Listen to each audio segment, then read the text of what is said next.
नमस्ते, हीअ आकाशवाणी आहे। सिंधी समाचारनि सां मां ज्योति फुलवाणी। सभ खां अवल ॿुधंदासीं ख़ास ख़बरूं। प्रधानमंत्री नरेंद्र मोदी अॼु IIT दिल्ली जे पदवी अनायत समारोह में क़ाबिल शागिर्दनि खे संस्था जो सभ खां उच्च सम्मान ॾींदो।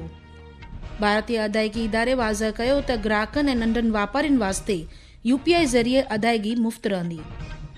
भारत सुझायल FCRA बिल ते अमरीकी सांसद जे ऐतराज़ खे ख़ारिज कयो ऐं इन बिल खे मुल्क जो अंदरूनी मामलो करे मञियो। झारखंड सरकार भर्ती इम्तिहाननि में बद इंतज़ामियुनि सबबि मुज़ाहिरा कंदड़ शागिर्दनि सां पहिरियों ॻाल्हियुनि जो दौरु हलायो। रूस खां तेल ख़रीद कंदड़ 5 मुल्कनि ते 100% टैरिफ लॻाइण जो हिकु बिल अमरीकी सीनेट पारित कयो। आबोहवा महकमे अॼु ओभरी राजस्थान ऐं ओडिशा में तेज़ बरसात जो अलर्ट ॾिनो। ख़बरूं तफ़सील सां। प्रधानमंत्री नरेंद्र मोदी अॼु IIT दिल्लीअ जे 57 पदवी अनायत इजलास खे ख़िताब कंदो। श्री मोदी 3000 खां वधीक शागिर्दनि खे ख़िताब कंदो, जंहिंमें अंडर ग्रेजुएट, पोस्ट ग्रेजुएट शागिर्दनि सां गॾु 587 PhD शागिर्द बि शामिल आहिनि।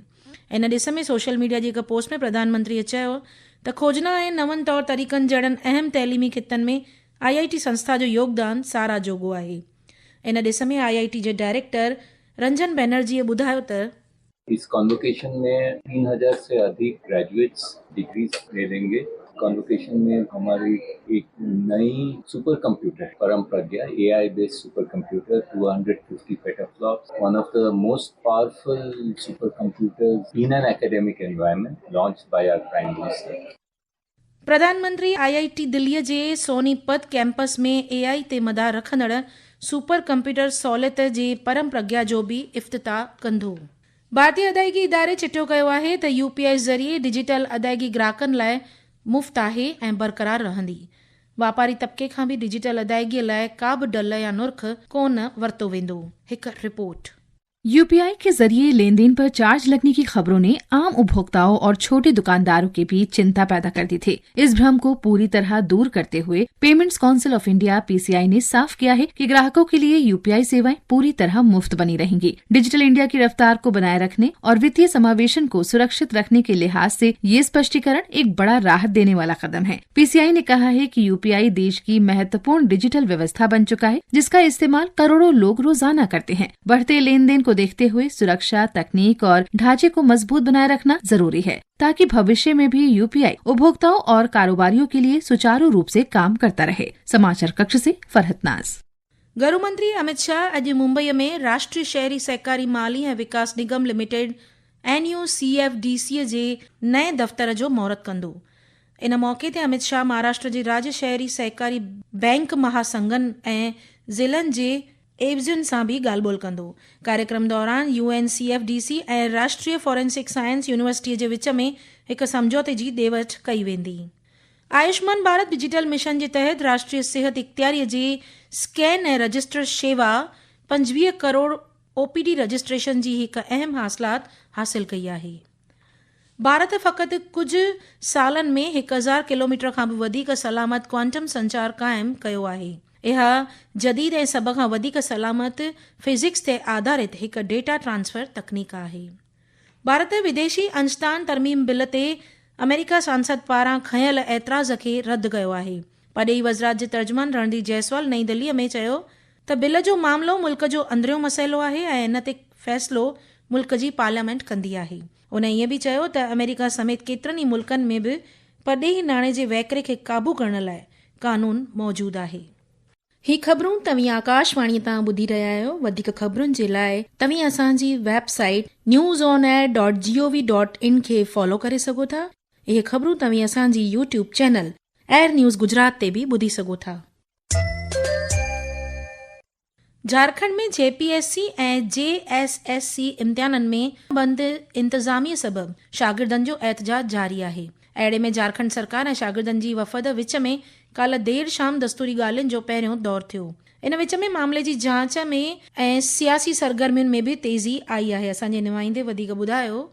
सरकार की ओर से 4 मंत्रियों और विकास आयुक्त ने वार्ता में भाग लिया। मंत्रियों ने छात्रों की मांगों पर सकारात्मक कार्रवाई का भरोसा दिलाते हुए कहा कि वार्ता में उठाए गए सभी मुद्दों से मुख्यमंत्री को अवगत कराया जाएगा। छात्र प्रतिनिधियों ने वार्ता को सकारात्मक बताया, लेकिन स्पष्ट किया कि लिखित निर्णय और मांगों पर ठोस कार्रवाई होने तक धरना और भूख हड़ताल जारी रहेगी। उन्होंने कहा कि यदि 10 अगस्त तक संतोषजनक निर्णय नहीं लिया गया तो पूर्व निर्धारित विधानसभा घेराव कार्यक्रम आयोजित किया जाएगा। इस बीच मुख्यमंत्री हेमंत सोरेन ने कहा कि सरकार छात्रों की समस्याओं के प्रति संवेदनशील है और संवाद के माध्यम से समाधान निकालना चाहती है। महविश रहमान, आकाशवाणी समाचार, रांची।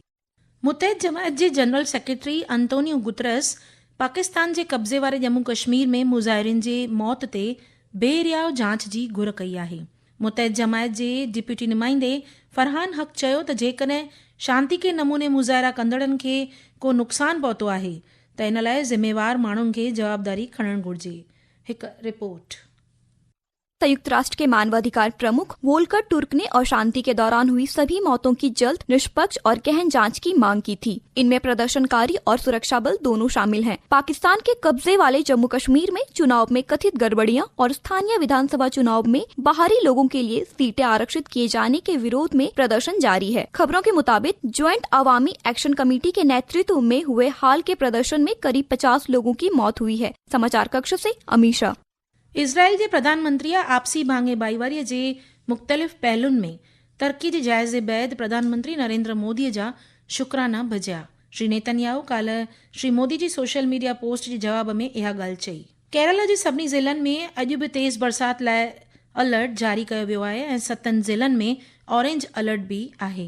भारतीय आबहवा महकमे अॼु ओडिशा ऐं ओभरी राजस्थान में सख़्त खां सख़्त मींहं वस थियण जी आगाही कई आहे। मौसम महकमे ॿुधायो आहे त हिमाचल प्रदेश, उत्तराखंड, उत्तर प्रदेश, झारखंड, छत्तीसगढ़, गोवा, केरला ऐं माहे में पिणु तेज़ बरसात थियण जा इम्कान आहिनि।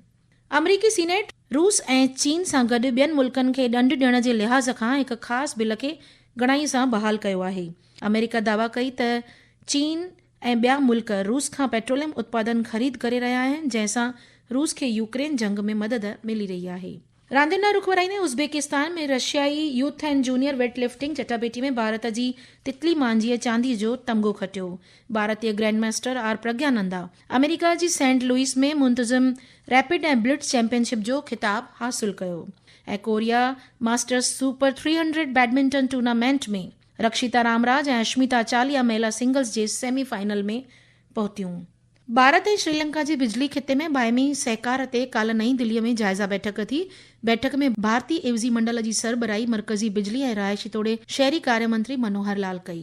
भारत ऐं भूटान शक्ति खिते में आपसी सहकार अञा बि वधीक मज़बूत करण जो कॉल दोहरायो आहे। शक्ति, शहरी मामलात ऐं हाउसिंग वज़रात जी मरकज़ी मंत्री मनोहर लाल काल्ह नईं दिल्लीअ में भूटान जी शक्ति वज़ीर लिंदोबो जैम शेरिंग सां गॾु ख़ासि बितरफ़ी बैठक कई। बैठक दौरान ॿिन्ही अॻवाननि जारी विकास कार्यनि जो जाइज़ो वरितो।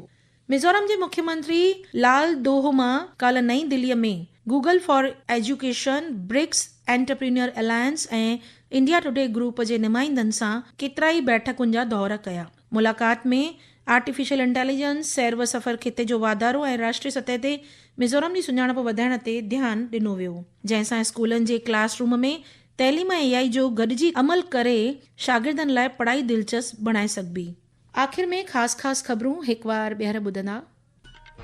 प्रधानमंत्री नरेंद्र मोदी अॼु IIT दिल्ली जे पदवी अनायत समारोह में क़ाबिल शागिर्दनि खे संस्था जो सभ खां उच्च सम्मान ॾींदो।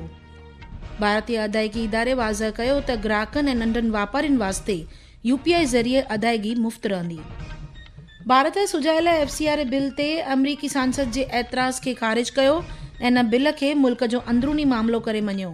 झारखंड सरकार भर्ती इम्तिहाननि में बद इंतज़ामियुनि सबबि मुज़ाहिरा कंदड़ शागिर्दनि सां पहिरियों ॻाल्हियुनि जो दौरु हलायो। रूस खां तेल ख़रीद कंदड़ 5 मुल्कनि ते 100% टैरिफ लॻाइण जो हिकु बिल अमरीकी सीनेट पारित कयो। आबहवा महकमे अॼु ओभरी राजस्थान ऐं ओडिशा में तेज़ बरसात जो अलर्ट ॾिनो। ख़बरुनि जो इहो अंक ते पूरो थियो। नमस्ते।